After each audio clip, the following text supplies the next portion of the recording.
I had the amazing blessing to arrive at Ananda 40 years ago, at a time when the community was just kind of pulling itself up out of the brush, and it was quite a pioneering effort, still a pioneering effort, but in many, many ways at that time.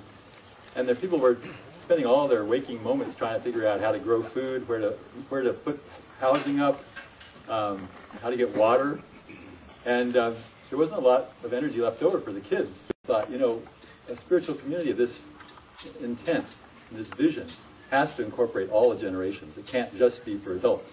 If Master had wanted it just to be for adults, we would have had the convents and the monasteries again from the past yuga. But the idea was to integrate all aspects of life into a spiritual community. So obviously, children had to be worked with.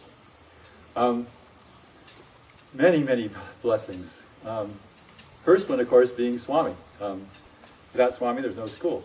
There's no community.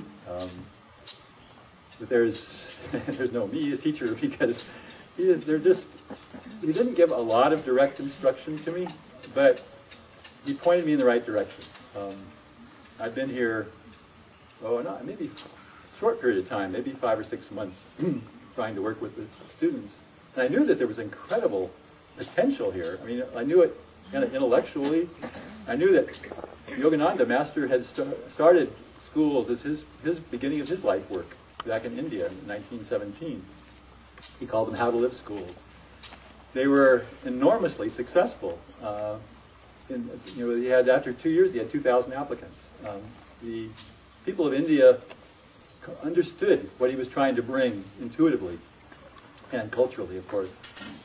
And when he came to the United States, he wanted to start schools here. He made the attempt to begin a school at Mount Washington back in the early 20s, and came to the conclusion very rapidly that that wasn't going to be his work, because there were no parents over here who could appreciate what he wanted to do with the kids. They didn't have that background that India had in India.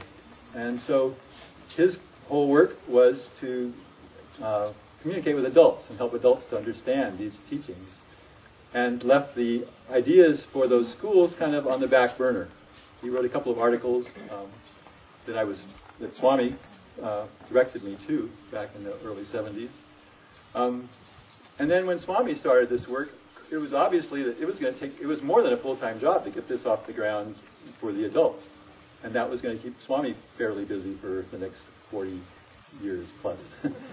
And so it was going to be, the schools have always been kind of a somewhat separate energy from the main thrust of Ananda. The main thrust being to reach out to adults. But it has its own power because it's based on these incredible teachings that are ready to come in onto this planet again. If you had the background of coming to the Yugas conference a couple of weeks ago, or if most of you are familiar with them anyway, we've entered this new age, and it changes everything. It changes everything. Every aspect of civilization is going to be transformed, and education among them.